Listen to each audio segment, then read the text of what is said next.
Ever since the day that you went away, you've been sending flowers, flowers to me, flowers today, flowers today. Hey guys, so today I just wanted to talk about some kind of scams that you should avoid when you initially come to France. I don't want anyone to face these problems, and since I know them, I just wanted to be out there for everyone to be informed and take precautions and just be careful of your surroundings and people you're dealing with. The first is about calls that you might get in your phone number from random people. You probably are not even sure who they are or who they're claiming to be. So within the first month of coming to France, this girl, she got a call from an unknown number, obviously. So the person on the call said that he's talking from the embassy, and there are some problems with the documentation and visa situation, so he needs some information from her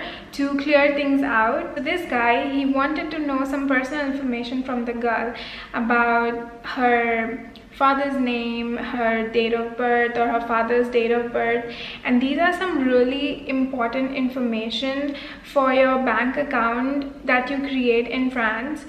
So she ended up not answering to his questions and said that she can just drop by at the embassy and see what the problem is and just clear it out right then and there. You kind of understand that something is wrong in this situation. So she just stuck to her point that she's gonna come down to the embassy and clear out whatever the situation is, and the person on the phone didn't want that. And so eventually he gave up and showed his true color, started getting impatient, and he started using foul language. So yeah, you just know that something was wrong. So I would recommend everyone who comes to France, please don't be scared, and if you get some strange phone calls, just block the number or cut the call. You don't have to fall for these kind of traps. There are a lot of scammers out here because they know as students, when you come to France, you have a certain big amount of money in your bank account, and they play these games to get money out of. The second scam that I went through personally was few months ago when I was looking for my apartment. Now, I have told you guys a lot of times about these different websites where you can look for apartments, but you have to also be careful on those websites because of them being so famous. There are con artists there waiting just to scam you. So I saw this house and I really liked it, so I sent an email to know more about the house and if I could rent it. So the next day I got a positive response about this lady who is apparently paralyzed, and it's difficult for her to move around. So she wants to rent this house and she wants to do it as soon as possible. And so she wanted my information, like my ID proof. And let me tell you, this house seemed too good to be true. The rent was super cheap. I think it was around 400 euros for a one-bedroom apartment, which is impossible in France. Eventually, I think I just figured out that it's so fake, because at the end they told me that they want me to do some kind of RIA money transfer. In France, nobody really uses RIA money transfer. It's something that's used more for sending money abroad. You should really be careful. You should never send money to anyone without a proper contract. So now I'll talk to you all about the third scam, and it is also related to finding accommodation. So the first place where I went through this scam was in this website called Le Bon Coin, and now the second place that I went through another scam was in Facebook. So I get this message from this girl and I saw her profile. It seemed quite genuine. So she sent me an email of some lady and she told that, hey, you can contact this lady and she has an apartment available.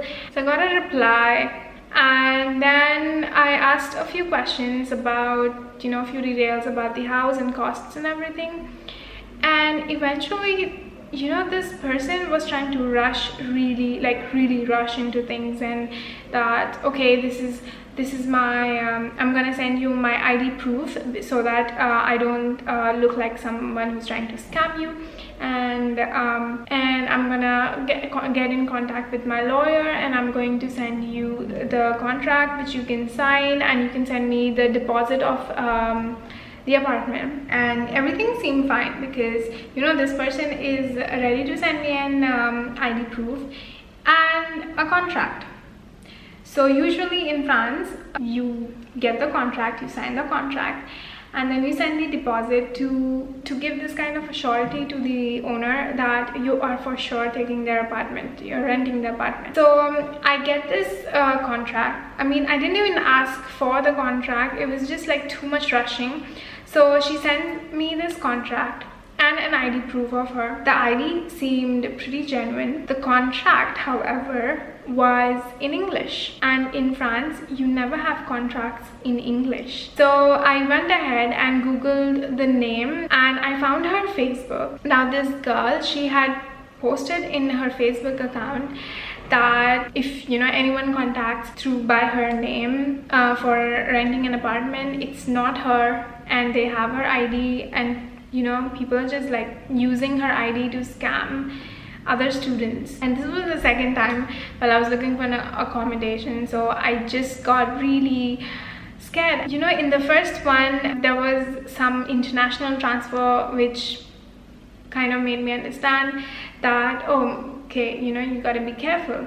But in the second one, I got the ID of the girl and a contract, so you have to be careful. I'm really shocked how people are just so jobless that they're just sitting there to scam people and have nothing better to do in their life probably.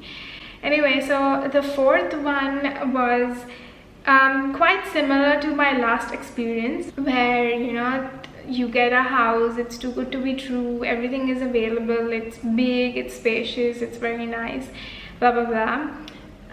So my friend, he really liked the apartment, and he was looking for an apartment in Paris. Now this time there's a photo of a girl holding the ID proof. So it's not just the picture of the ID but also the person. Every single time I ask them to have a video call with me, not just a phone call, a video call where I can see the house and I can talk to the person, and they can send me the ID proof. If you're telling who you are, you should be okay with a video call, right? So there are a lot of scams related to finding accommodation. Now my last scam that I came across is related to buying and selling things online in Facebook Marketplace or Leboncoin in France. Now the first example I'll give you is, supposedly if you're buying something like a phone, a camera, any technological stuff, or any furniture or whatever, I do know that you have to be really careful about the condition of the product. And if you're selling something, you have to be very careful if it's something expensive, because sometimes people are dealing with cash. The money can be fake money and it can get rejected in the ATM or bank. Make sure that you're dealing with genuine money transfer, or if you're not sure with the cash, you don't give the product and you want to go to an ATM and check if the money is getting accepted at the ATM. These are just some scams that I know about and some that I've been through, but I just wanted to make this video for everyone out there to be aware and just be careful. So I hope you guys don't ever get scammed, and these stories really help you to be smarter and make the right choices and decisions. If you haven't subscribed to my channel, please subscribe. I am so happy to see how my YouTube is growing. I'm so thankful to each and everyone who watches my videos. I hope to see you guys soon. Bye.